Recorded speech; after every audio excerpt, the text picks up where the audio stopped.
Third school committee meeting is now called to order. I'd like to start with Pledge of Allegiance.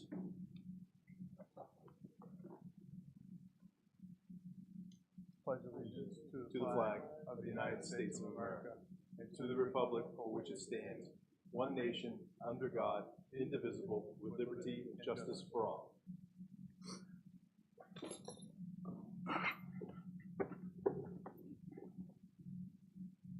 The Danvers Public Schools mission statement is creating a supportive environment where all learners thrive. This meeting is being broadcast on Danvers Community Access Television. Is there anybody else recording this meeting? Great. Items of interest from the committee or the superintendent? I just want to throw out there congratulations to, I'm sure I'm stepping on toes by mentioning this, but to our fall sports teams for, the girls are up 5-0 right now at halftime, I just heard. The boys are playing Chelsea, football's playing Ashland in the playoffs, and we're hosting Unified Basketball Jamboree next week, and field hockey missed by one spot, and volleyball had a pretty good year. But I'd also like to thank Highland School for allowing me to DJ the Monster Mash for the 4th year. It was a lot of fun being there with the kids and seeing all their costumes and having a good time. Nice. Anything else from the committee? Sure, just a couple plugs. And also the cross-country team had an outstanding, boys and girls, outstanding. Two things. The Danvers High Marching Band yesterday placed, I think, the highest score in school history yesterday in the performance up at Lawrence. I'm not sure how many teams, but it seemed like at least 50 teams there throughout the day, maybe more than that representing the state, but also some teams from out of state. But kudos to the marching band for an outstanding year. I believe all of your competitions this year finished in first place, and this one was a huge one and right on the cusp with the highest score in school history. So that's outstanding. And I do hear that there might have been a police escort bringing you back in to Danvers, which is well deserved. So congratulations. Nice. Thanks. Yeah. And secondly, I would like to just give a big thanks to the Riverside community. Last week, as you may or may not know, there was no water to Riverside, and it came about quickly, so we had to shut the school down. It was a maintenance issue that was addressed by the DPW, but not in a timely fashion where we can continue school. But I just want to give kudos to the parents, because for them to drop everything and pick up their children that quickly, outstanding, very calm and very smooth, but also the Riverside staff and Principal Fitzgerald for her just being calm and cool under pressure, and we were able to get the students to their parents and reunified, and it was all just wonderful teamwork and collaboration, and great job by our students. They were very mature in the whole process. They got the afternoon off, which was fun, but it was a great effort by Riverside, and that just speaks loudly to the leadership and the school culture there. Any items of interest from the community?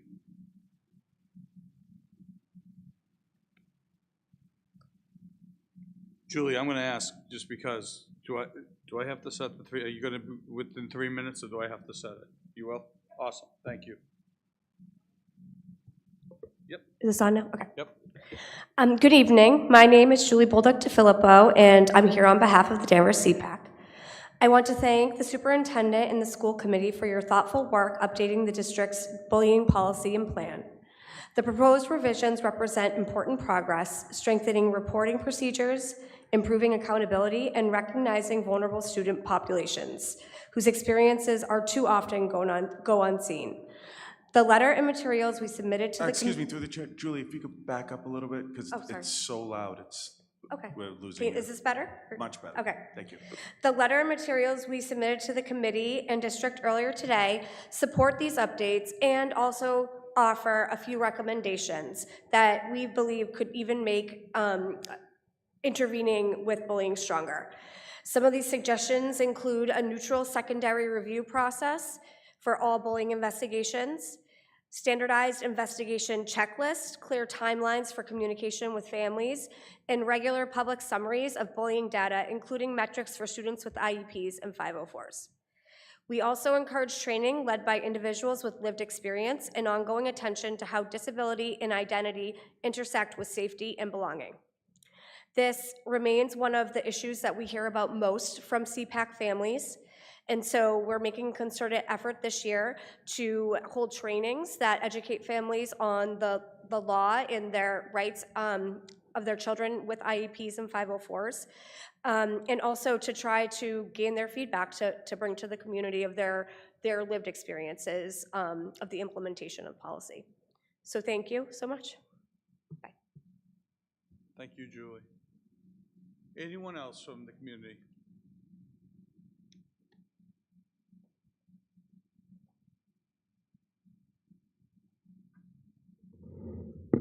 Hi, guys. Evening, Guy. Guy Norio, parent of 2 boys here in Danvers. I'm going to talk about today about the Reconsideration Committee and the meeting that we had this week. It was a great meeting, talked about a lot of things, but however, we did make a big mistake, and I wanted to bring it to your attention because I want to do things the right way. So in this Reconsideration Committee, we have a chairperson, a building level administrator, a teaching representative, a certified librarian, a community representative, a student representative, and then a parent. We didn't follow this. There was 2 teachers in the room, and there was 2 students. So I think we should follow school policy.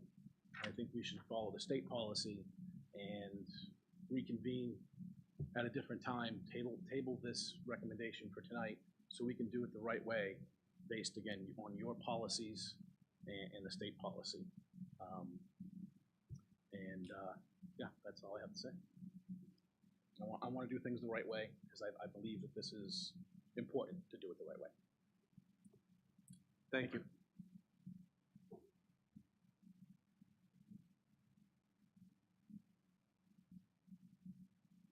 Anyone else? Public comment is closed. Information from the superintendent, if we can go there. Absolutely. So we'll start off with the representatives report. The recognition will be postponed till December because our recipient is in the girls' soccer game, which we're up 5-0 at the half, which is great. Student services, we have a quick update, curriculum and assessment update. And then I also wanted to put a plug out for the DHS open house, which is coming in 2 weeks. So let's take it away, student representatives. Thank you. Hello, everyone. So just a couple things to talk about today. A lot of them were already talked about by the sports, but we'll say them once again. So one thing was the theater program. They're getting ready to have their performance of Hadestown, which is the teen edition, and that is in 2 weeks. It's a great show. We hope everyone can come and see. Again, the girls and boys are playing tonight. The girls are at home. The boys are at Chelsea. And like you said, the girls are up, which is great. On Halloween, football had a game. They won 21-7, and they made the playoffs, and they're playing this Friday in Ashland, which is a little over an hour away. And then again, cross country, they had their sectionals on Saturday, which also went well. Cheerleading has their NECs on Saturday, which is in Gloucester, and there's going to be a fan bus, so anybody who wants to come, any students that would like to come. The marching band, we took 3rd overall in our NESBA finals with a score of 92.09. The marching band will also be performing in Boston this Saturday during the Veterans Day Parade. And then, so on November 19th, the Danvers High School is having their open house, like Mr. said. And so my community leader class will be kind of running it with the parents and giving tours and just talking to parents with any questions that they have about like experiences here at DHS. And then our principal, Mr. Strauss, came into my leadership class today. We had a really good discussion about what it means to be a leader, which was just something different from what we typically do every day. Wasn't really like a planning day, it was more of just like a discussion day, which I really enjoyed. The next thing is that seniors are finishing their college essays. I think almost everyone should be done with their college essay now, and they're on to their applications. We already have some seniors who are being accepted, and on the website there's going to be a scrolling banner with all the students' acceptances and where they're going. The Be Kind Legacy Project has come to a close, has come close to its goal of 30K, and we to have the mural professionally painted. We are so thankful for everyone who donated. And then last Wednesday, we had a school-wide assembly. A mental health specialist, Katie Greer, came into the high school. It was a really well-received assembly. I thought it was different than like what we've typically heard about cyberbullying and just knowledge that was new for a lot of people, I feel like. Yeah, there was a lot of things that she talked about that I actually didn't really know. Like, I like, for example, that she talked about how easy it was for just somebody to, like, for example, like look up Danvers High School and find like anything related to anything related to Danvers High School, even if it's like mentioned in like a video's like title or something. It doesn't need to be, or even if it's said in a video. Yeah, I thought it was just a lot of new information that a lot of people didn't know. Like me and my friends were walking out of the assembly and we were like, wow, that was like, we just hadn't known that knowledge from before, which it felt like we should have, but it was like just really good to have someone that was specialized in that come into the school and talk to everyone about that, not just seniors, just the whole school. So yeah, that's all we have for you guys today. Thank you. Thank you. Thank you. I just want to add with Katie Greer, we're looking to plan a community-wide event, which we're trying to find a date. We know we're pretty packed till the December holidays, but she also spoke and worked with the middle school last year, and we'll have one more session with the middle school. Nice. And I think that she does a nice job about social media. It's not necessarily about don't do social media, but how it can be used as a positive, and then how it can actually, as you said, impact you, not even realizing how that can happen. So thank you for that feedback. That's great. We appreciate that. Another great report, by the way. Actually, and as I mentioned, Claudia's playing in a soccer game right now, but we'll bring her up with Principal Strauss in December for the recognition for the National Merit Scholarship Commendation. Great stuff. So we'll do that in December. And I'd like to now bring up Ms. Ryan and Ms. Pasternak. They're going to give a student services update.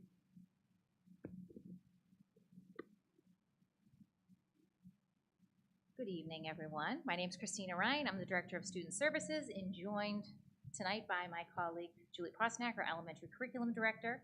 We are really here to talk about some of the changes we've made to our reading intervention program. So last year, we had a special education audit completed. Next slide, please. You can do one more time. Thank you.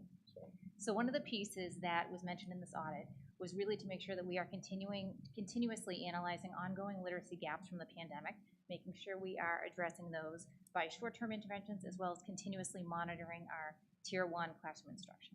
In order to do so, our departments really collaborated to make sure that we provide a professional development plan tailored to those needs.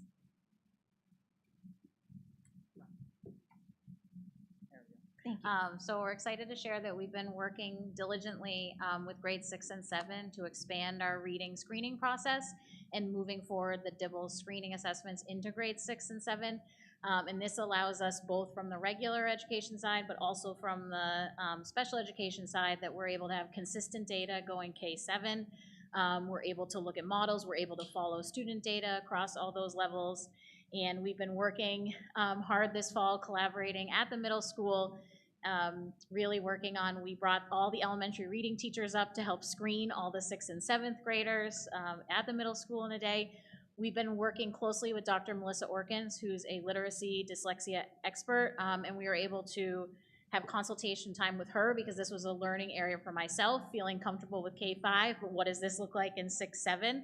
And so she was able to really guide us in a process for looking at the data, analyzing that data, which I was able to bring down to 5th grade as well.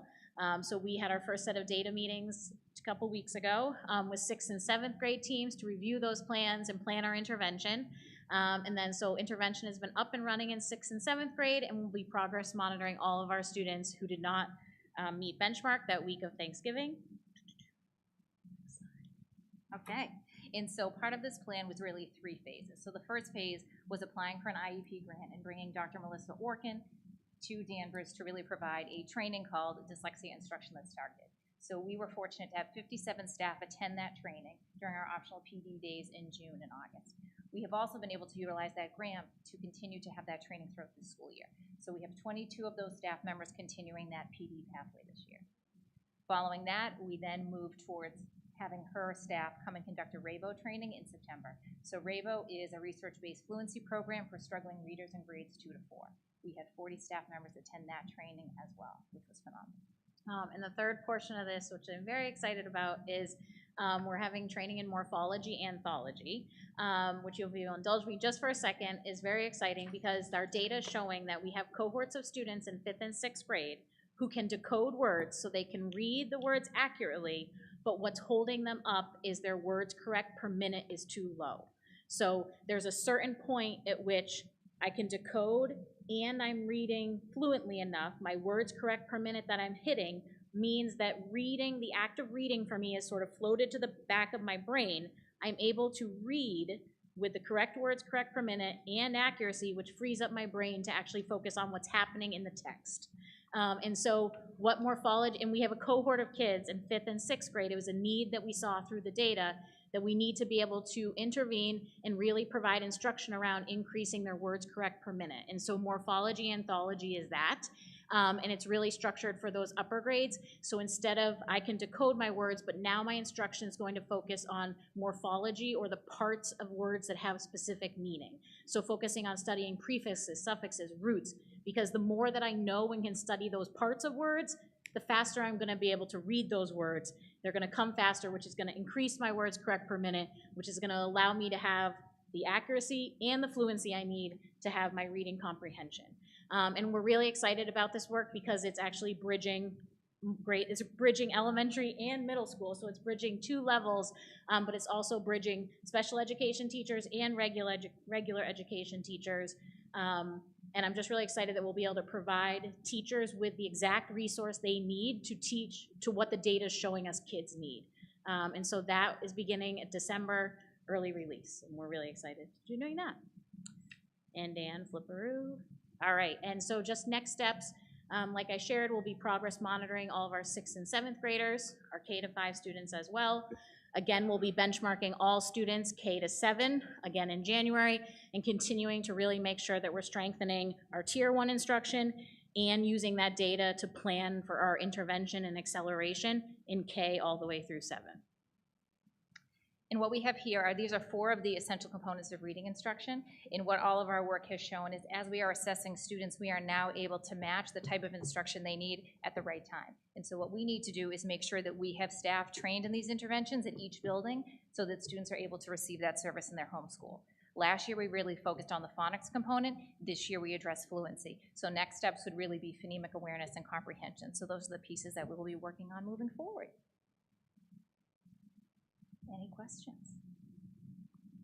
In regards to the progress monitoring, does that vary by level, or is that just the standard schedule for all students? So K through 5 has a calendar that we follow. We had to make I think one of the things I'm learning through all this is we had to leverage the elementary staff to help screening at the middle school. And so going forward, we're actually gonna screen 6th and 7th graders first and then go back and do K-5. In the fall, we screened K through 5 first, which delayed our screening of 6 and 7, when really we should let the younger kids have a little bit, we should be do 6, 7 first. So we had to make a separate middle school calendar, but the goal would be that we have a consistent calendar going forward, K to 7, of when screening happens, when progress monitoring happens, and when we re-screen, re-benchmark kids. So you benchmark kids 3 times a year, and then we wanna make sure, we don't wanna wait till January to see if what we're doing is helping. So at the middle school, the week of Thanksgiving, that Monday, Tuesday, we're gonna be re-screening kids who did not benchmark in the fall to make sure that what we are doing is they're on the trajectory. So the program that we have shows us a little graph of where the kid needs to be in order to make sure they're at the middle of the year benchmark. So we can see in the progress monitoring whether they're above that above that line, so they're on track to meet the middle of the year, whether they're on the line, so they're on track, or they're below that line, so we know they're not on the trajectory to meet middle of the year. And then the question is, what adjustments do we need to make so that we can get that kid on track to meet the middle of the year benchmark? Thank you. I have a question. I love the front and back end assessments and the middle assessment just to see how progress is going. How is what we're doing and how does this fit in with the compliance with the new regulations from the state in terms of what kind of reading programs we have to provide over the next 3 years. No, so that legislation has really started, that's why we've had, that legislation was focused around early literacy, the K-3, which is why we moved a couple years ago to implementing M-Class, screening all kids 3 times a year, which we were already doing, sending home the family letters, building that MTSS structure. So we have all those pieces in place, and it's really about continuing to strengthen that and bringing that model to 6th and 7th grade as well. Good. Thank you. Thank you. Thank you.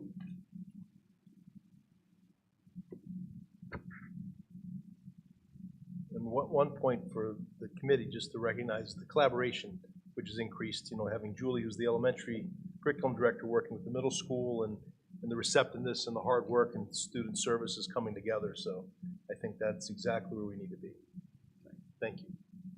Curriculum and assessment update. You're up.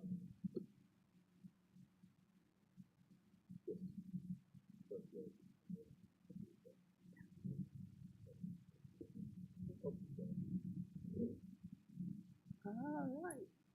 Are you doing the slides? Yeah. So this is just a little more information from what I gave you in October.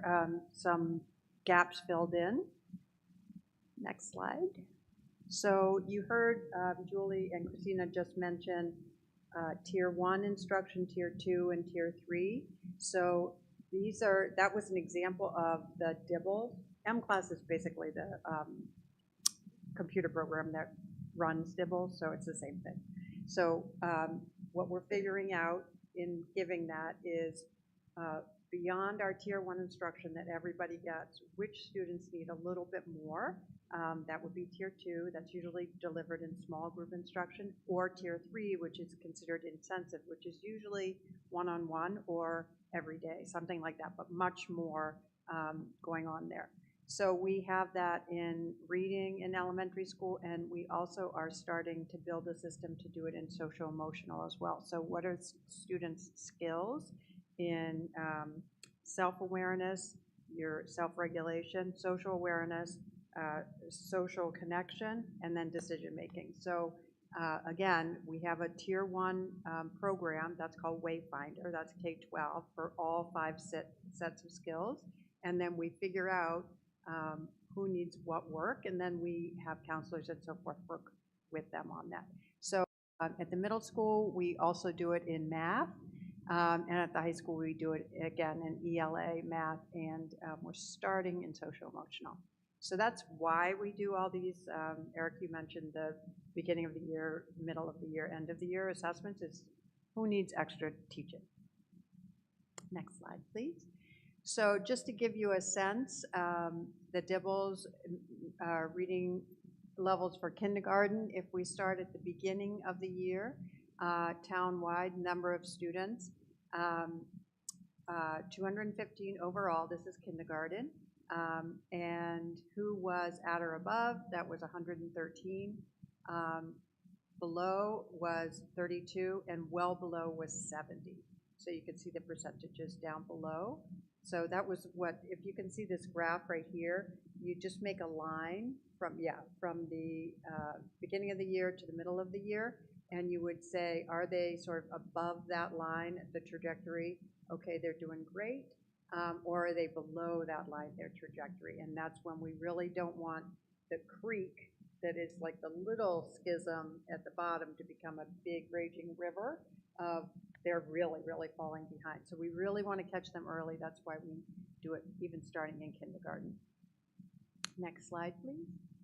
So this is a great example of where we are from last year, the beginning of the year to the end of the year in the 3rd and 4th columns. So you can see that data I was just talking about from last year, kindergarten. 43% of the students were at or above benchmark in September, but by the end of the year, 83%.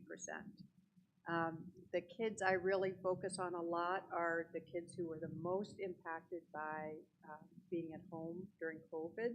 And so that was if you look at our 4th graders, 5th graders, and not on the screen would be 6th graders.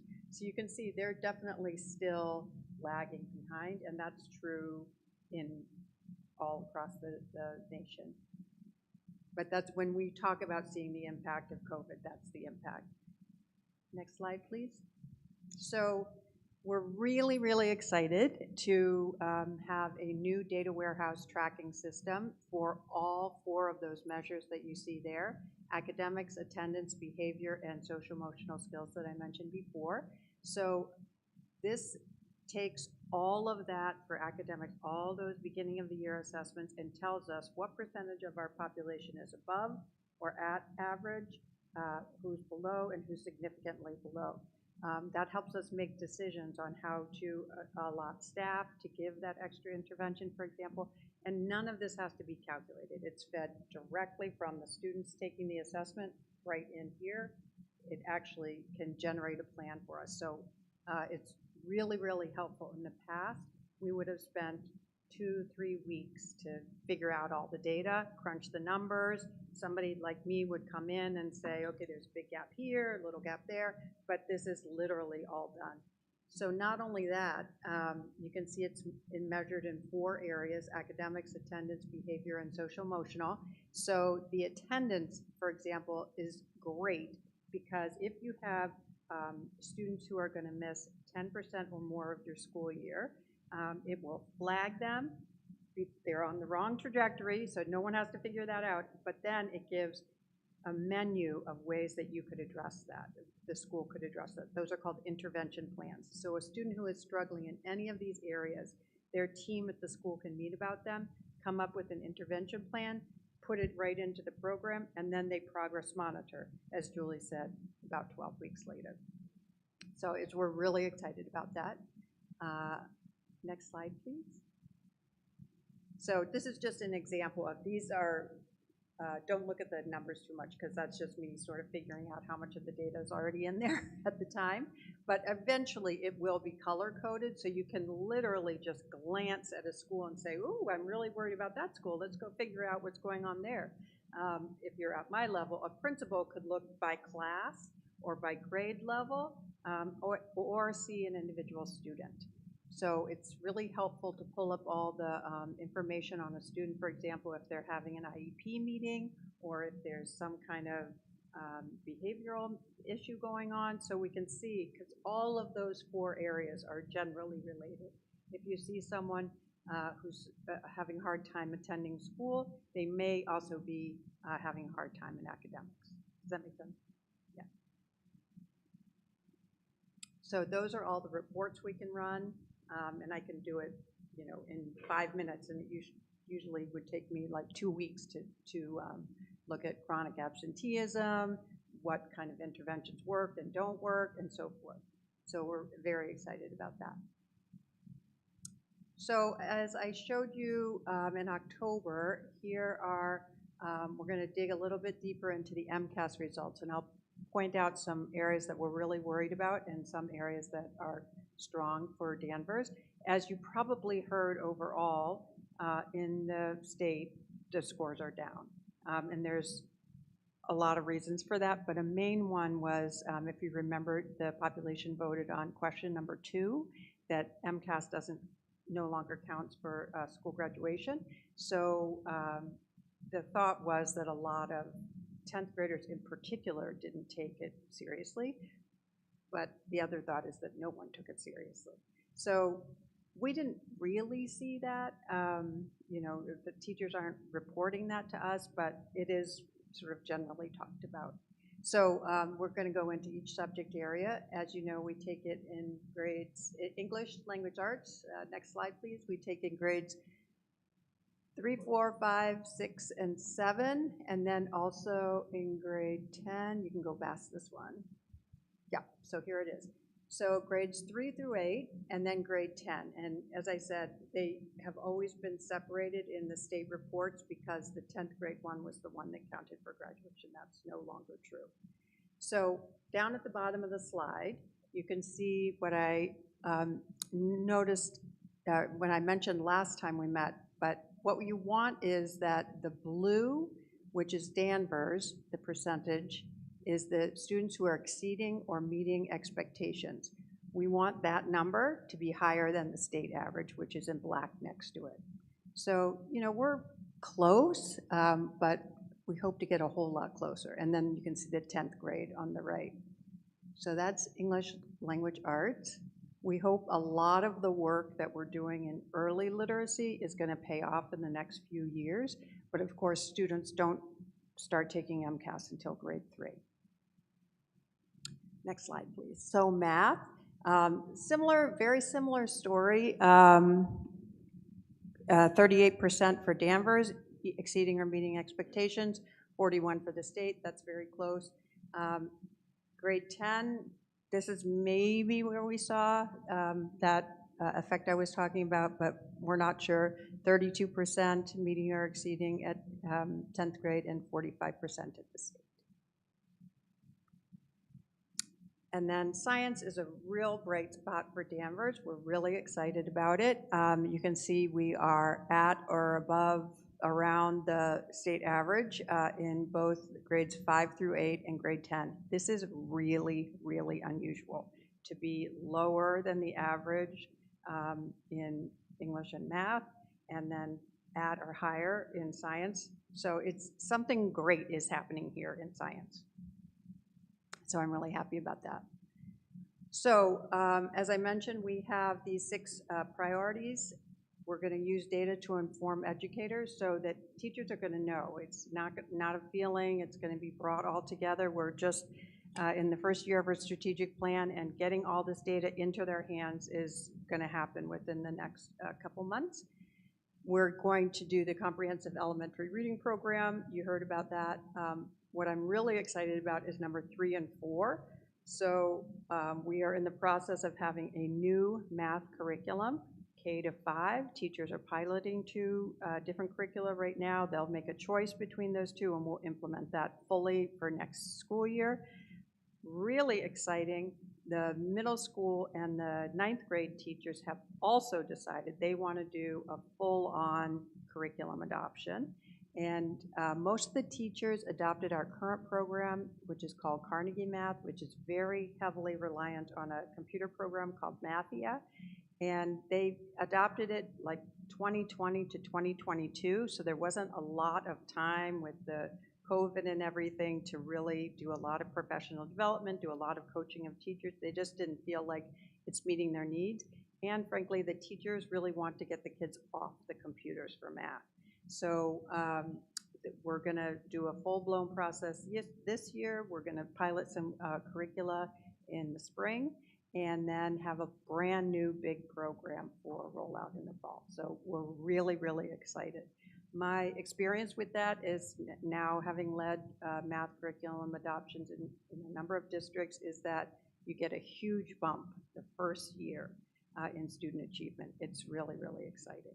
So, and I should mention that as part of that team, in this goal of marrying general education and special education, on that curriculum adoption team, we have special educators. We have English language learner teachers, so that all of our students will have access to the new curriculum, whatever it is.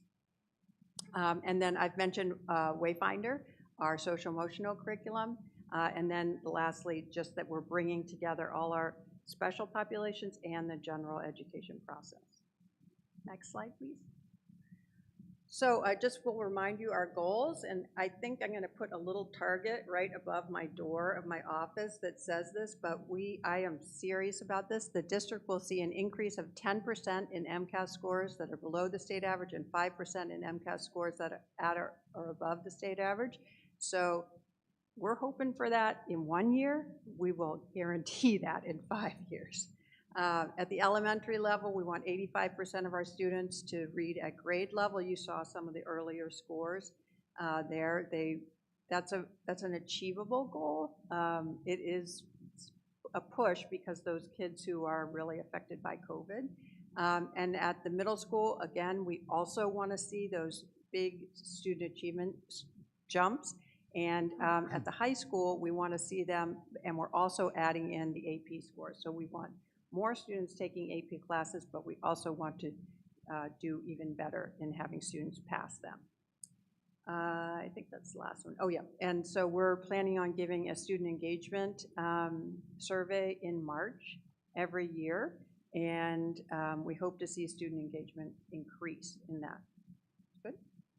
Yeah, I think that's it. Yeah. Questions about any of that? I have two. Yeah.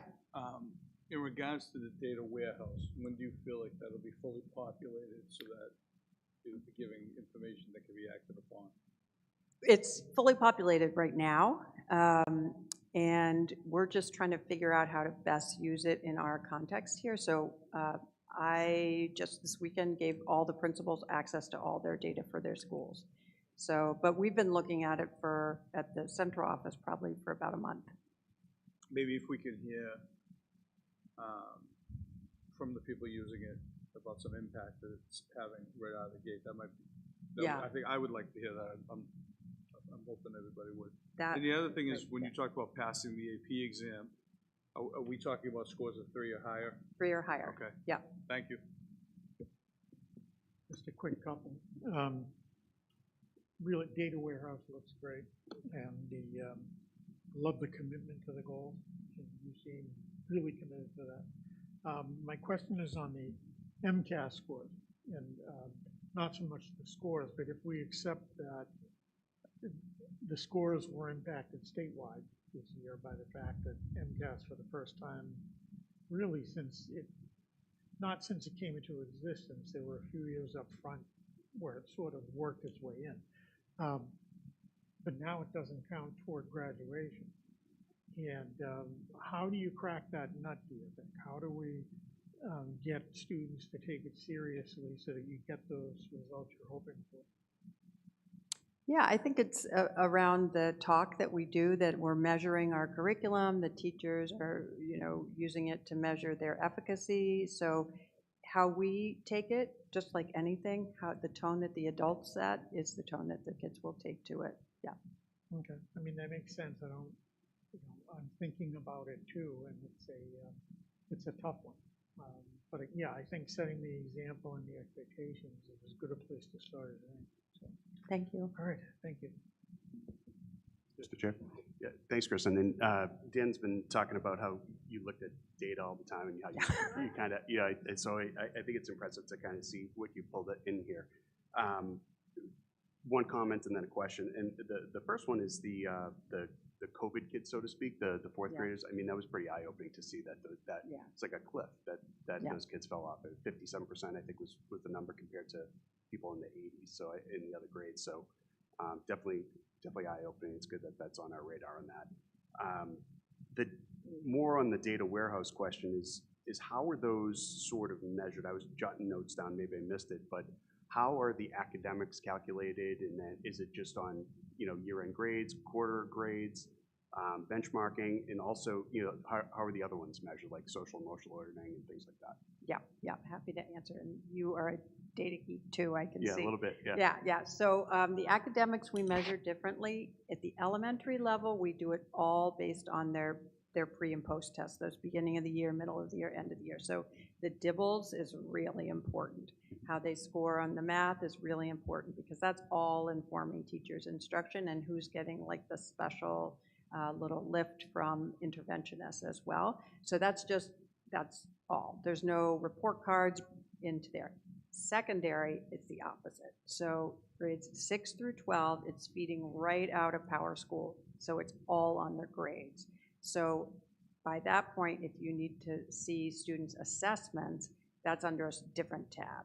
So like if I pulled up Josh's, I could see your grades in the academic part, but if I wanted to know how you did on the MCAS, I would just go under assessments. So they're basically flipped. Got it. Yeah. Okay. And then how about like behavioral and social? Oh, yeah, so how is it measured? Yeah. Yeah, okay, so they're each measured, attendance is easy, so, right. We take That was black and attendance white, every right. day, but I think an important part is also that we take attendance in classes, not just over the course of the day, just, every day. So attendance, that's really important. The studies are super clear about you gotta be in school to learn. Sure. There's just no, Then in terms of behavior, we have 2 different tools that we're using to monitor students' behavior.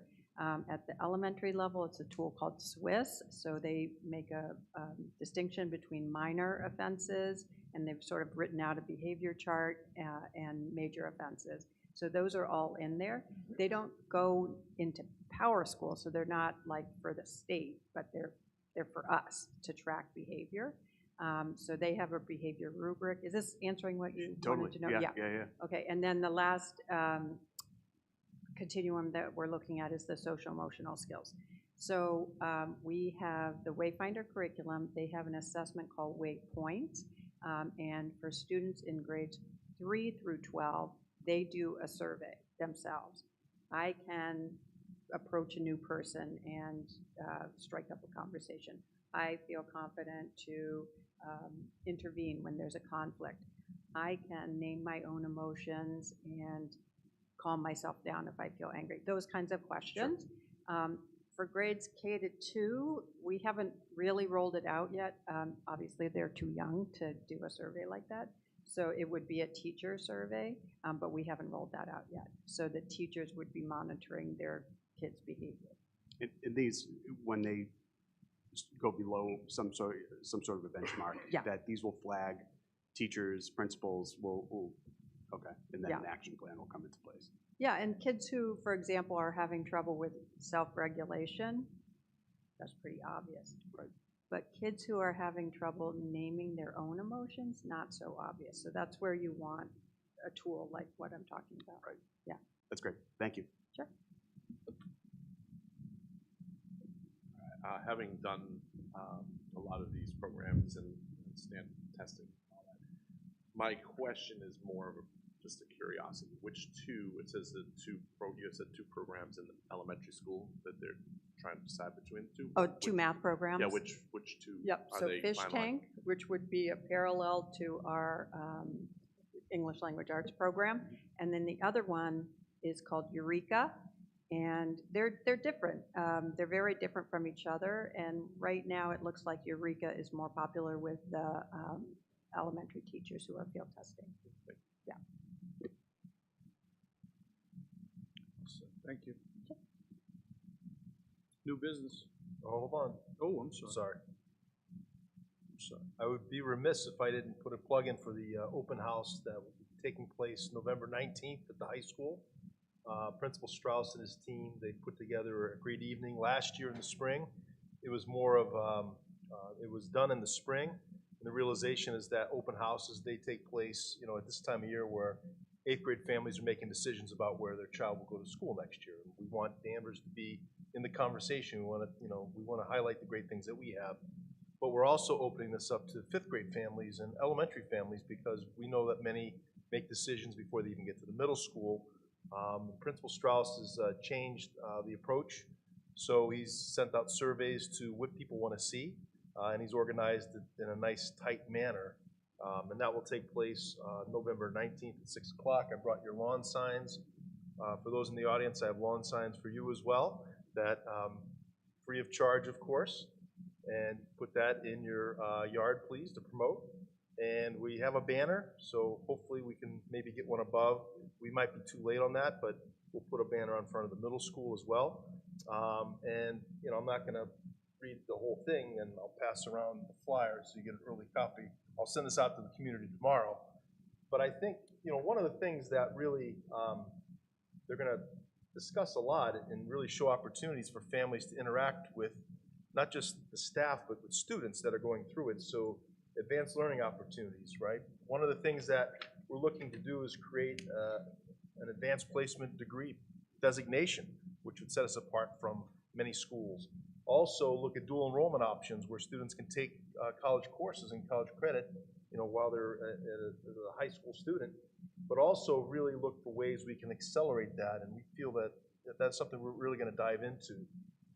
Certainly look at the classes that really, challenge and inspire, and really look at the extracurriculars that we offer. We offer tons of clubs, tons of athletics, performing visual arts, outstanding at our school. And, and we know that we've talked a lot about like how maybe many in the community don't know all the great things that are happening.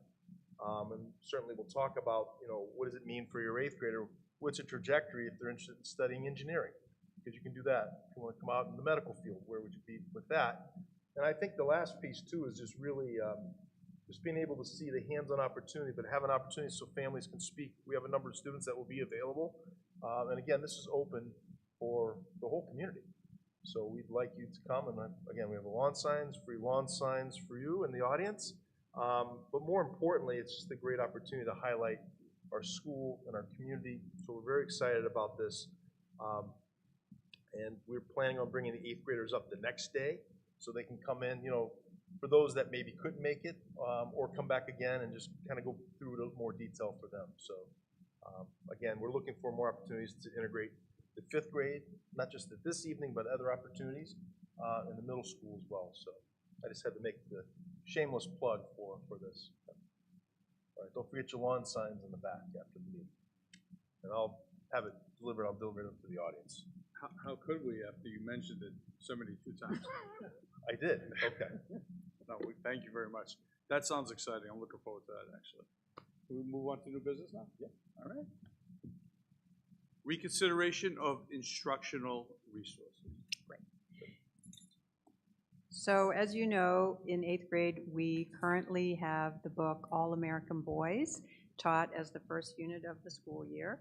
This is a long theme over the course of the 8th grade year on power and what happens when power is abused. So all of the books in the year look at it. For example, Night by Elie Wiesel, looking at the Holocaust, for example. Animal Farm, a lot of classics that you would have heard. All American Boys is a relatively newer book, although it has been read in our 8th grade curriculum for 5 years. But this year was a different experience because we had over 15 parents meet with the principal or Dan and I and raise objections. So all of those folks were given the opportunity to file a formal request to reconsider the use of the book in the 8th grade curriculum. So out of all of those people, we got 1. So we did meet as a reconsideration committee. And so we had 2 students, 2 teachers, 2 parents, the school administrator for the middle school, a librarian, and myself. I did not partake. I was just there to facilitate because I thought it was going to be a pretty, we were going to have to agree to disagree. And so it worked out really nicely. It took about an hour and a half. I was incredibly impressed by the students. I also felt like they had the opportunity to see real civic engagement because it was a real conversation about a topic that people disagreed on. So it was, I think, a good experience for all of us. As you know from the policy, which is on the back of your handout, that committee just makes a recommendation to you, and then tonight you're to vote on whether the book will be removed from the curriculum, retained in the curriculum, or retained with some restrictions.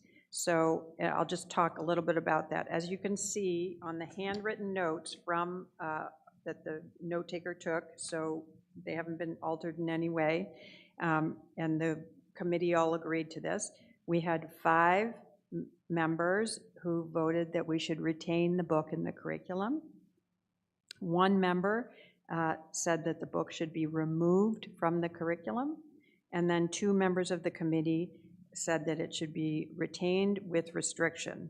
1 person said that the supplemental material that was brought up here when we talked about it in October, which was a handout entitled White Privilege, should be taken out, and also that the way that profanity is dealt with in the book, so should be reconsidered. Kids shouldn't say it out loud. They did not, but it should be very clearly spelled out about how the profanity in the book is dealt with. And then that person also wanted us to take it out of the curriculum, but keep it in the library for kids who are interested. So that's The majority opinion was to please retain the book in the curriculum, and the minority opinion was to review the supplemental materials and review how the profanity is addressed, as I mentioned. So I'm just trying to keep the committee anonymous, especially the students, but really want to thank them all for their service because, as I said, everyone was nervous coming into this room and to have this conversation. So it was very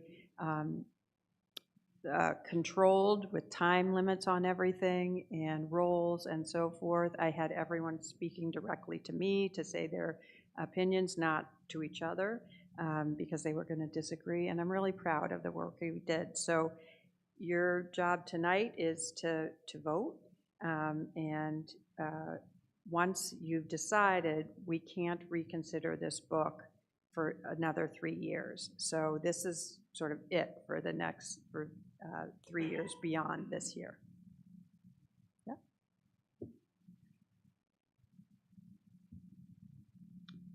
Do I have a motion?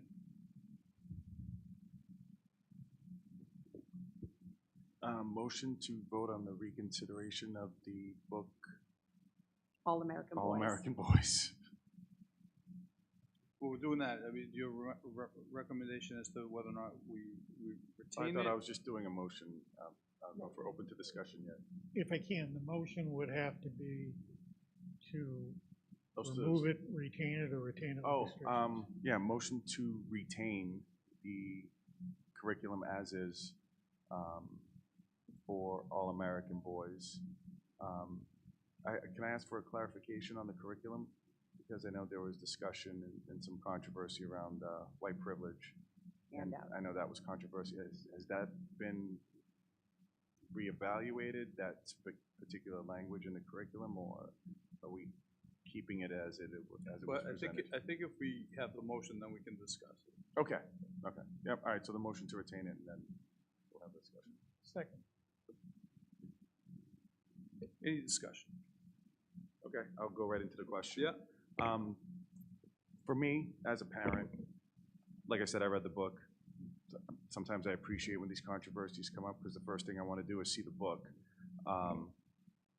Even before I read the book, once I saw the curriculum, I immediately had a problem with it because I addressed it in the last school committee meeting. I mentioned, I think the term white privilege is a conversation stopper as opposed to a starter.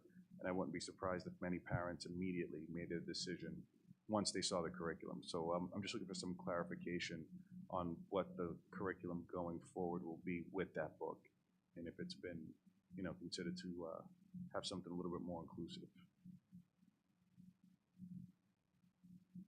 Any other thoughts or questions? I just have a quick question, Mr. Chair.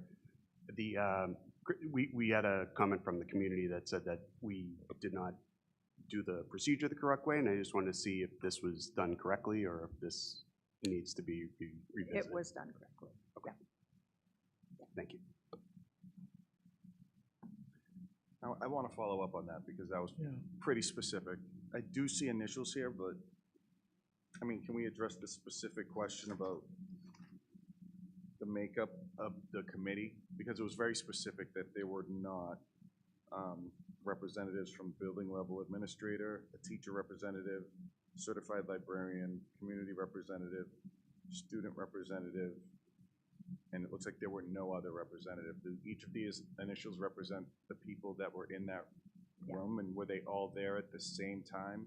They were all there at the same time, and the policy may want to be revisited because it doesn't outline how many of anything. So, for example, the other representative, I reached out to the Human Rights Council, but they can't send anyone without having an official vote themselves to have an opinion. So you could say the parents counted as that. I don't know, but anyway, the policy is not very specific. You could almost read the policy to say no parents would be involved. So, I think we might want to get clarification on the policy, but it was actually followed. My question is on the recommendation involving the supplemental materials, was that to be excluded or for those to be added to be more, as Gabe alluded to, you know, more inclusive of all the different power structures instead of just focusing on maybe one? Are you asking what should we do about that handout, or what are we doing about the I don't handout? know what's meant with the restriction of supplemental materials. So you could vote tonight that that handout could not be used. Or Was that the recommendation, or was it Nope. to be, it wasn't? the recommendation is that it just be retained as is, and the question about the use of that handout be laid in the hands of the educators. Okay, thank you. I have a couple, all right, so as I read this, there is a difference between retaining the book as some part of the curriculum and precisely how it would be taught or what could be done. So I think Gabe's issue could be addressed even if we vote to retain the book. We Yeah. don't have to give the same assignment as we did this year. Yeah. Because I tend to agree with Gabe's comments last time that it was I don't know, incendiary is too strong a word, but it, maybe not, okay. It created almost the possibility or probability of real issues. So to the extent that we vote to retain it, I hope that from a curriculum standpoint, there will be a consideration made to consider how it's presented, how we teach with to the students. But basically, we're voting on retaining the book as part of the curriculum, retaining it, but not making it part of the curriculum. Maybe that's the restriction. Or not retaining it at all, removing the book. Yeah. So having said that, I had a chance to read most of the book. I'm actually kind of in the middle. It's pretty engaged. It's very interesting. But you know, it really is, it's gritty, and the language is gritty. Unfortunately, that's kind of the way things have become nowadays. And as a piece of art, which this is, I think it only works as art and as literature if it strikes the readers as real. And in this case, I think it's aimed at middle school, high school, an audience that would probably find a lot of realism in the book and perhaps pick up on its themes and I guess understand it more, appreciate it more, and believe it more. But I think it can be taught and should be taught very carefully. And you know, I think I've heard people say, well, it's anti-police. Well, no, it describes a particular event with a particular person, witnessed by other particular people. We don't have to, I think, look at that as an allegory for all police, all people, all races. It's a story of individual experiences that may speak to some greater truths, and I think you can be taught that way.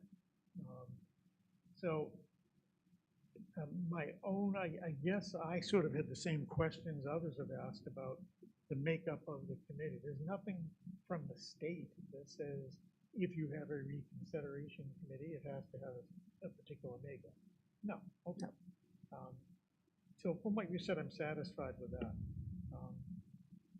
I guess that's it. Sometimes, you know, learning can be difficult and a challenge, and the only way we grow is by challenging our own conceptions of things, and sometimes you know, addressing things that are uncomfortable. And if our students can learn to do that and have adults who they can ask questions to, and that includes their parents, I think that's important. Anyway, thank you. Anything else? Yeah, great comments, Eric. I think I agree with a lot of what Eric said. I also read the book, really enjoyed it. I think when we have difficult subjects, we should lean into those. And I think somebody mentioned that at one of the last meetings too. But we should lean into it. And the language was the only thing that kind of raised an eyebrow for me. And honestly, for an 8th grader to hear the words that they were talking about, it's no worse than anything that they're currently watching on Netflix or streaming or anything like that. So I don't have a problem with the language. I actually like like you said, like the realistic part of it, because I remember reading books in middle school and high school and kind of rolling an eye and saying like, it's not real deal. But I do think it was realistic. I thought they tackled the subject. They offered balanced opinions on it, because it wasn't all like this guy did everything wrong. Like there was, not to give the book away, but one of the victims' father was a cop, right? And he talked about how difficult it is to be a cop and how he made a mistake too. So I thought there was balance with it. I would recommend keeping it as well. Having gone through the Danvers schools many years ago, some of the books I remember reading for 8th grade particularly, a book called The Chocolate War, and that had far more progressive swear words, language, discussions, and that was in 1989. The Catcher in the Rye, Huck Finn, Tom Sawyer, those are all books that people forget we read, that spoke of the time that the books were written, but these kids, like Josh just mentioned, they're watching TV shows, they're watching movies that have the same language. When you want these kids to read, and kids say they hate reading, it's to speak their language and what they're seeing and hearing every day. If that's going to engage them in the book, in the discussion, that's almost, I mean, we're not doing anything wrong there, because it's stuff that they hear the adults in their life say, the adults out in the streets, on their televisions, but it's engaging them to read. So I feel that there are books, like I said, that I read in these schools when I was there that had way extensive. And if you've never read The Chocolate War, I would like for people to do that so they can see what I'm talking about. But I thought the book was written well, the twists throughout the book, to make sure that for those people who focused on that one title of the paper, like Gabe said, it's disengaging when you mention white privilege. It's disengaging because people don't want to hear it. It's a stopper, but it's something that throughout the book you see that there's more to it than just that aspect. There's different points of view. So I felt the book was fantastically written by a student who went to St. John's Prep, and they've been using it in their curriculum a lot longer than we have. So I feel that it encouraged the kids to engage in the text as well as into discussions that are outside of their norm. So I appreciated it personally. Can I make one more comment, Mr. Chair? Certainly, I'm not unmindful, and I doubt that my colleagues are, that parenting is tough, and I can totally understand. Their parents are concerned about, hey, what is my child going to read? What is my child going to make of this? Is he ready for this? I get all of that, but I also think that if you're a parent who is engaged enough with your child's education that you're willing to come down and talk about what you think and be part of the process, then I have great confidence that as a parent you'll be able to help your child understand that book and work with them through the book. So the fact that the parents who have come forward and who are engaged enough to speak up and talk about it, I think you're in a good position to help your own students do it. So that's it. Welcome. Yep. I have a question for Dr. Bauer and for Kristen. Stopping short of, preventing a teacher of exercising their, expertise or, in recommendation of curriculum or any other, academic activity. Going forward, how can we prevent, something like this happening again? Short of having to screen every lesson plan and things like that, but for me, this seems like something that if someone else got their eyes on it, maybe wouldn't have gone out, and there would have been another consideration around what the curriculum would have been. You know, are we capable of doing that? Is it reasonable? So we can avoid, you know, I'm not saying, you know, teachers have, I mean, what they do, I admire what they do every single day. But sometimes, as you've seen from events that have happened in the news, emotions or, you know, feeling a compulsion to do a lesson or make some comments, how can we kind of try to avoid that? Or is there anything that you're putting in place to prevent this from happening? I mean, the short answer is, you know, they work together, they work and they put information together. You know, this curriculum came out early, right? It was adopted last year. We had a change with curriculum director, we had a change with assistant superintendent, who usually work together with the team. And I know the team works really hard as well. So there is a collaborative piece in terms of all the curriculum that we have, right? So it's not the case of somebody going outside of the norm, it's just working together to review and to look at things. And I think getting another set of eyes and another time reviewing through this, you know, they're gonna look at this and make a good decision. I know Kristen's been working with the group too. Yeah, yeah, I'm happy. I think to make sure that this doesn't happen again, we do three things. The first we're currently doing, which is to review every single handout, every single film clip, every single, obviously text, although many of them are known to us. And so we have our whole curriculum team doing that. They're, right now, since this is new curriculum, they're about 1 unit ahead of where the class is. And they're revising things as they go. So I feel pretty sure it's not gonna happen again this year. But in general, in my role, what I do is make sure that the teachers have the professional development to read through something with that critical eye and say, okay, I wouldn't phrase this in this community, I wouldn't phrase this in exactly that way, and make some changes. They do have that academic freedom. And then beyond that, Eric, I think you said it so well, to make sure that they have the training to hold the whole class in their hands and help them deal with uncomfortable situations. You know, if you can mention it, you can manage it. So let's bring these hard questions up in a safe environment where students can really think about them.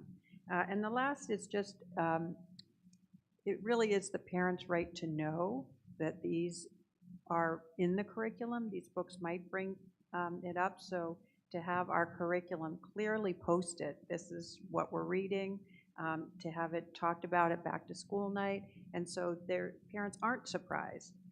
And that's, you know, part of the work that we're doing as well.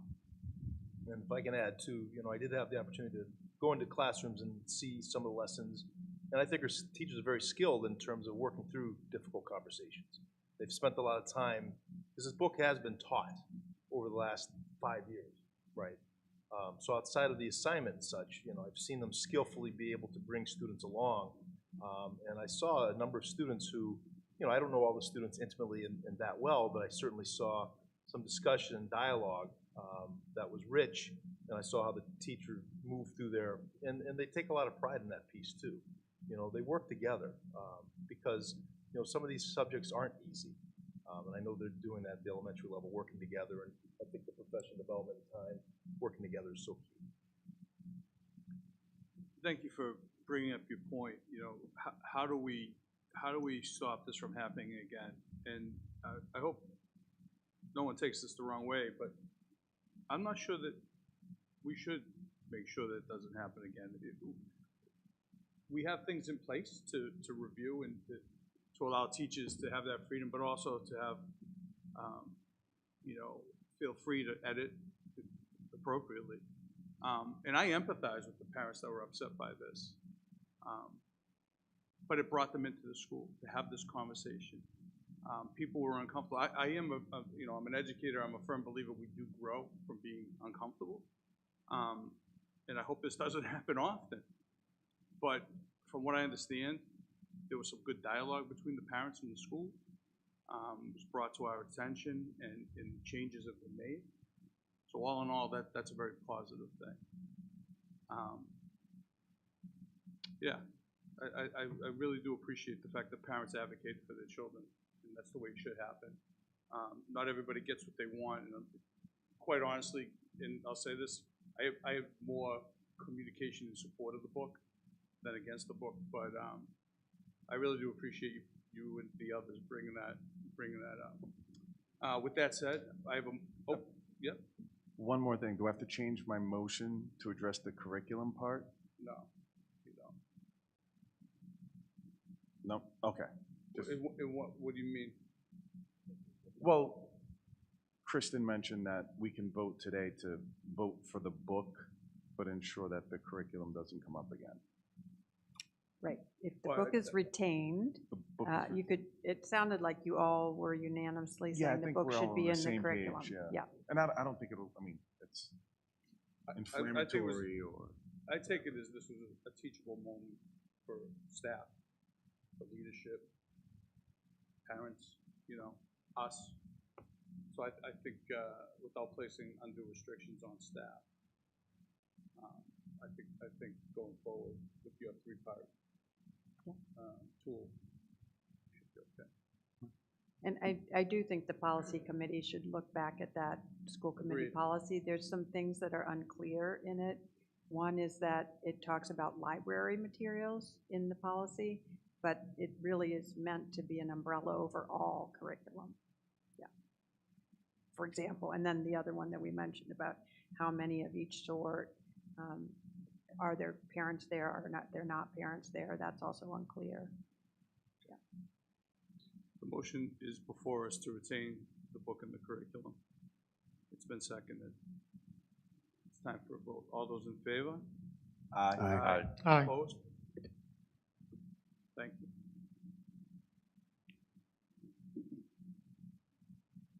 Moving on, portrait of a graduate.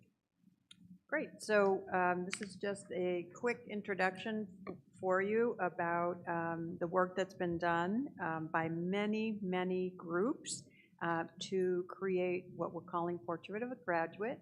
We'd like students to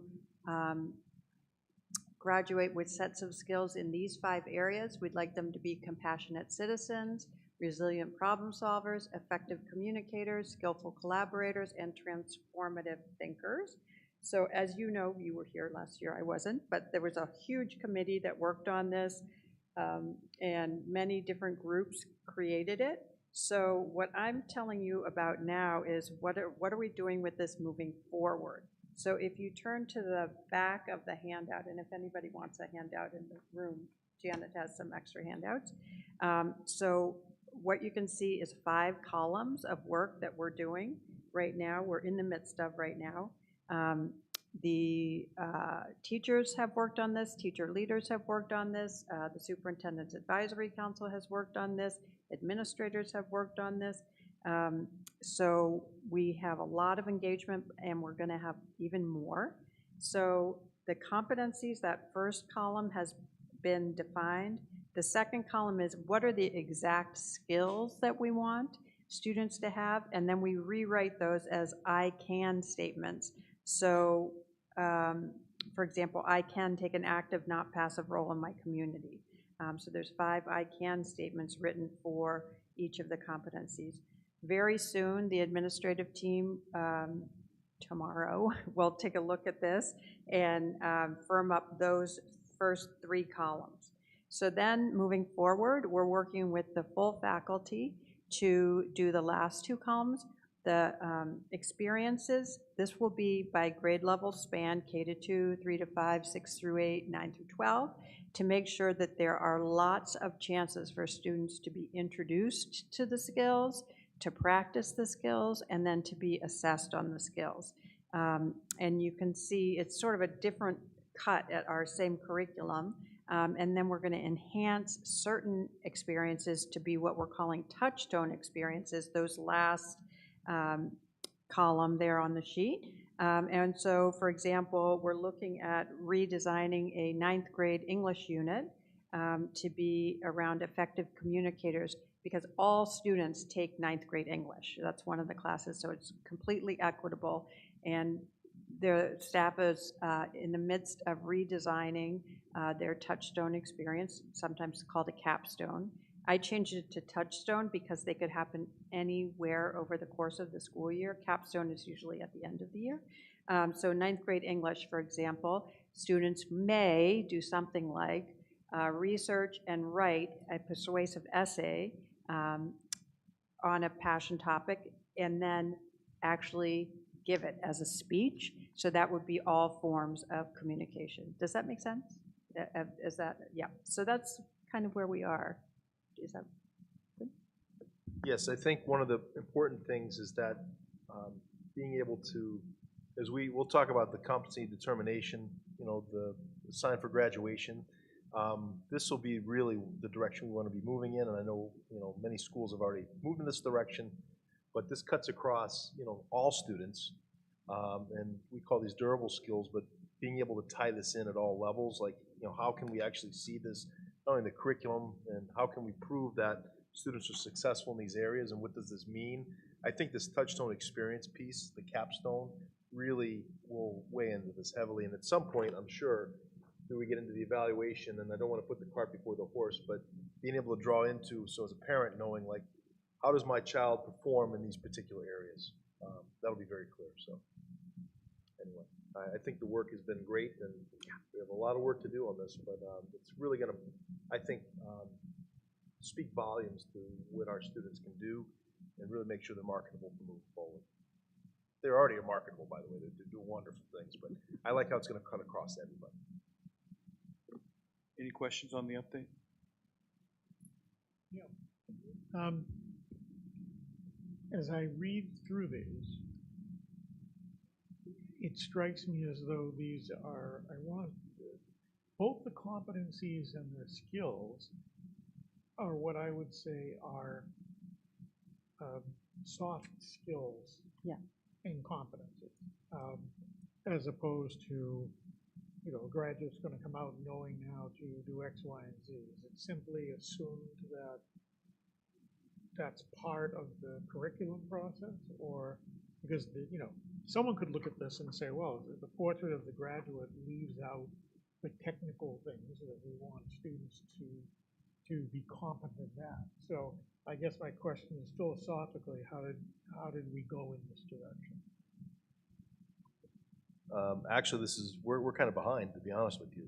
This is a national movement in terms of looking at, when graduates, cross that stage, they have, these are all tools in their toolkit to be able to apply for various areas. So, when you look at, for example, the resilient problem solvers, you can you can plug in any facet of our curriculum. Right. That's the intent, or any facet of a pathway into any of these competencies to see how that works and how that really, mastering these, we really should call them durable skills, the soft skills, but the mastery of those will allow them to be able to, let's face it, we need to work for IA. And how does AI, how does that work, and how can we incorporate that into a learning module and have students actually break that down, right? A science project, STEM, anything of that nature. They need all of these things, quite frankly.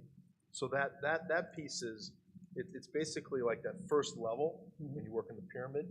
The finished product at the top is the Touchstone experience. So we're taking these all and applying it to the foundational items and the curricular pieces that are introduced by the teacher, as well as the skills that they develop, to be able to come out and say, this is what I can demonstrate, and this is how it works, and this is using these particular competencies. I don't know if that makes sense, but it does, and frankly, if you were out in the real world, in the business world, these are the competencies that you'd be looking for in general.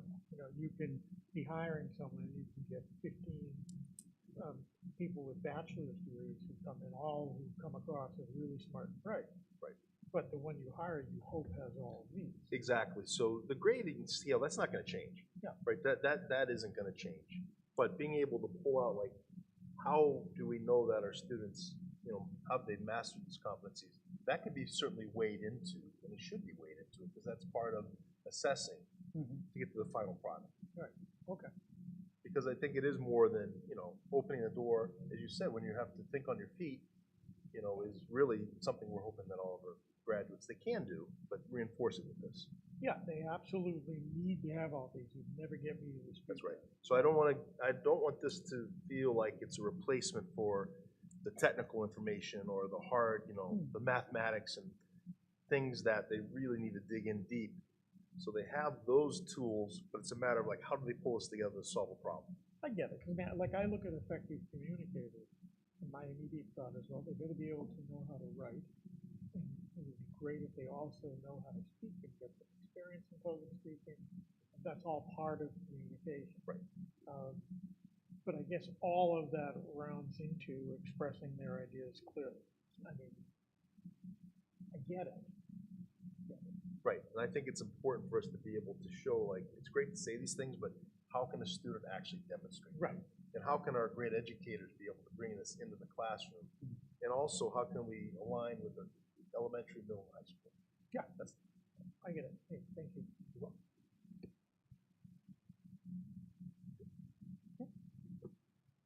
Moving on, annual evaluation of the superintendent. Right, so I just put this together just to be very clear. As we've adopted the strategic plan, most of my goals are built around the strategic plan.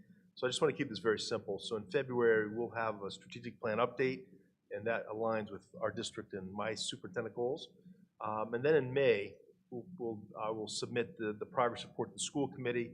Then you'll have all the evidence to make your decision and create a draft of a summative of my final evaluation. Then in June, present the findings and then share the summative and vote what your feelings are in terms of the 4 standards along with the superintendent goals. So secondly, a lot of the work does take place in May, but I do want to give an update in February just to show where the progress is, kind of informative. So then that way you have the information you need in May to make an informed decision in June. So it's not really much different than it's been, but I want to clarify, you really connect to the strategic plan.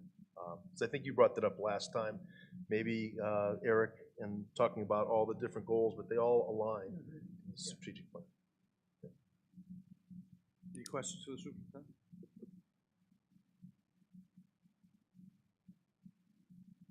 We have 4 policy recommendations by the superintendent. We should probably vote on them individually, but let's just go through them. How's that? Excellent. So I just want to thank Julie and the feedback from CPAC in terms of the bullying harassment policies. Quite frankly, they're amended policies that we've already had. Our attorney has studied them, and through our audit, found that we need to make changes to our actual policies. We've been working internally in terms of our practices and procedures. So these are all amended policies, so I can go through each of them. I'll just give you the highlights in terms of what was recommended through our attorney. So the first one is the non-discrimination and harassment policy AC. So the edits really, quite frankly, align back to 2020 Title IX regulations. That is a big piece. Also, the USDA guidance on meal modifications and disability discrimination. Those edits comply with this, as well as the definition of race under Mass General Law. So the amended policy AC, as I shared in the folder, is just that. So I'm asking for a first reading for policy AC. Do I hear a motion? I move that we set up a first reading for the policy AC. Second. Any discussion? Hearing none, take a vote. All those in favor? Aye. Aye. Next is the appendice to Civil Rights Policy ACE. And this, the revisions have to comply with the new civil rights grievance procedures, revised Title IX grievance procedures, and then our updated bullying in prevention and intervention plan. So just to ensure that this alignment meets our district policies and regulatory requirements. So my recommendation is that we adopt policy AC for first reading. Do I hear a motion? Motion to adopt policy AC for revision? Really, it's ACE, isn't it? ACE? Yep. For revision? Second. Quick question. I noticed that ACE. Sorry. I noticed that ACE also has language regarding discrimination in it. And is it meant to be any different than the discrimination policy that just forwarded it? Is it it was the one before that we just voted on is a discrimination policy. And now when you go into ACE, it talks about discrimination. Is that intentional? Is that just the way they were written? Yes, if I may, Chair. Yes, because the civil rights grievance procedures are, this is an update with that which connects with discrimination. Okay. Yes. Any other questions? Seeing none, take a vote. All those in favor? Aye. Aye. Opposed? The next recommendation is to update our bullying prevention policy, JICFB. And the policy, our current policy, as through our attorney, reveals that there's some compliance issues that we need to correct. So the wording is around that. Authorize required stakeholders to develop, which we have, and assign the principal the authority to implement and oversee the plan, because ultimately we have the policies, but at the building level and district level, we work hand in hand. So the recommendation is to accept the bullying policy JIFCB for first reading. So moved. Second. Any discussion, questions? Seeing none, take a vote. All those in favor? Aye. And the last one is the Bullying Prevention and Intervention Plan, which is JICFB-R. So this really is just updating and putting a more comprehensive, detailed framework, fully aligned with statutory and regulatory requirements, and really outlines our district responsibilities, and really, as mentioned earlier, increases the accountability, which is important. And really just clear roles, compliance structure, improved accountability, which we all want. So the recommendation is to accept the Bullying Prevention and Intervention Plan, JICFB-R, for first reading. So moved. Second. Any discussion or questions? Seeing none, I'll have a vote. All those in favor? Aye. Thank you. Moving on, unfinished business. The superintendent recommends 2 policies for a second reading. Thank you. And also thank you for the acceptance of the work for the bullying and harassment. It's big for us, and the work is really important. The competency determination, as we noted in the first reading, really just aligns with our updating to expectations of the state, which just basically is a base level for showing mastery and also satisfactorily completing coursework. And the courses outlined essentially are the same courses as the previous competency determination, essentially grade 10 courses. Please keep in mind that our graduation requirements are higher, but this is a baseline piece that we have to put in place and adopt a competency determination policy by December 31st. So this was vetted through by our curriculum team, our high school, as well as Ms. Anderson on this. So I have a motion. So moved. Second. Any discussion? And just to be clear, this is basically in lieu of the fact that MCAS is no longer a graduation requirement, correct? Correct, yes. Anything else? Seeing none, we'll take the vote. All those in favor, please say aye. Aye. Aye. Okay, and then for the next one, I would like to make a recommendation. We did have some review with the entrance age that was accepted for first reading. Do you mind, kindly? Sure. So in consultation with our principals at the elementary level, as well as the DTA, the provision and the change in this particular policy revolves around creating some flexibility for grade 1 as an entrance age, right? Kindergarten is unchanged. That date must be 5 years or old or on or before September 1st.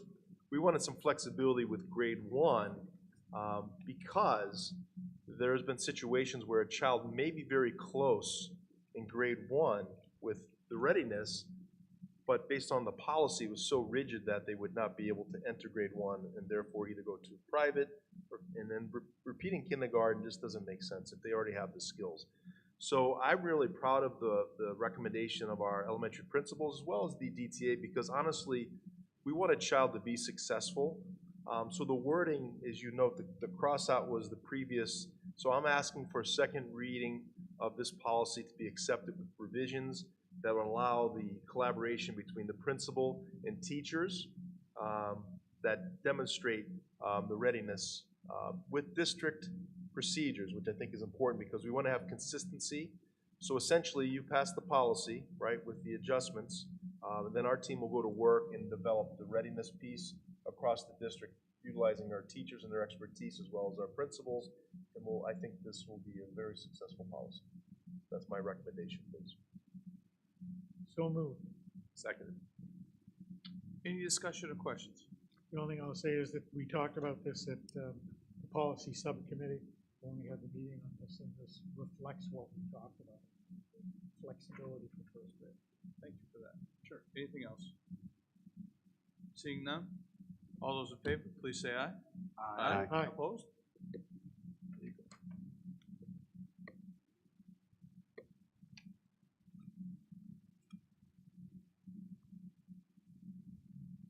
What are we on to now? Order of business? Order of business. Minutes?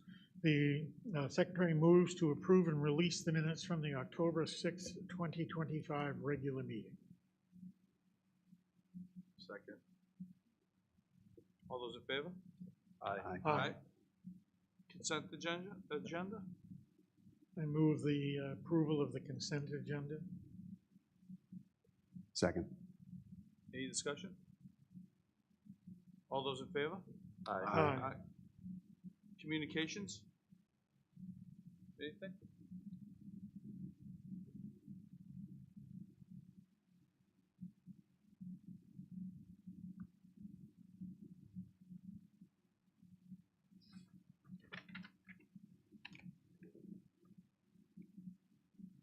I do have some on legislation.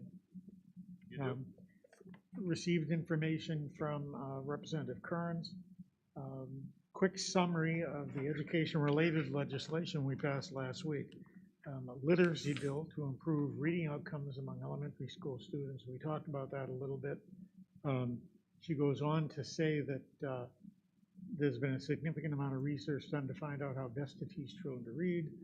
Phonics works, and she was pleased to say that she feels that Danvers is already, it's not an issue in Danvers because we've already started to address that in the curriculum. Then she was very much responsible for a financial literacy bill that is, I believe, going to kick in 2026, and basically it's going to require school districts to provide instruction to middle and high school students on personal financial literacy consistent with standards set by DESE. It'll cover everything from opening a bank account to borrowing, simple compound interest, and more. This will begin in 2026.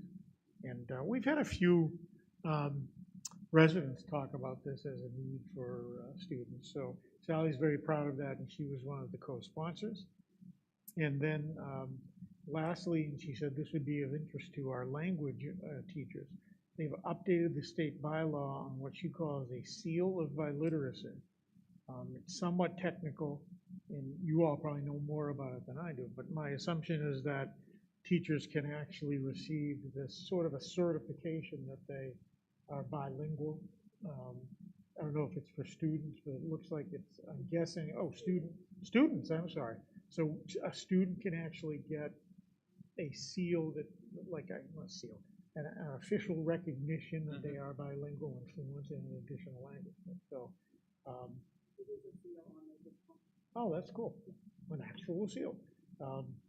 So the bill updates the criteria by changing the MCAS requirement to allow another assessment or equivalent.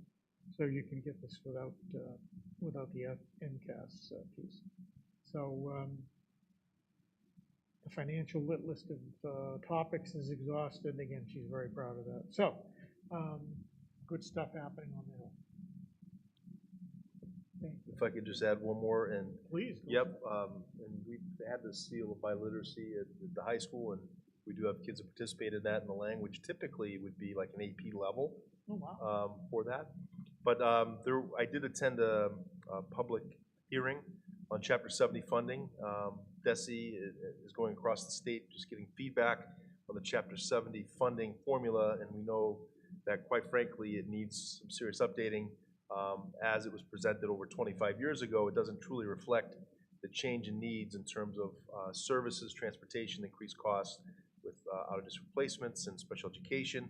Also, not necessarily representative, but Tom may show wealth on residential piece, but not at the actual free cash and other associated monies to help fund education. So many of the speakers came up and expressed they felt a lot of inequities with the formula, particularly those that may be in a more residential with less industry in their particular neighborhood. And certainly one person came up, and I was very glad to hear them say this isn't pitting one interest against the other. This should just be increased funding that's equitable for all, which makes a lot of sense. So they're gathering that information, and hopefully there will be enough energy to look at the formula and make the proper revisions, because a lot of districts really are struggling in making some tough options and decisions, because the funding is just really going to be challenging for all of us, and it will continue. And there's some really compelling stories. So I just wanted to inform the committee that I attended that, but not necessarily that, but that has been a discussion. I'll jump in just very quickly with some Danvers Cares update.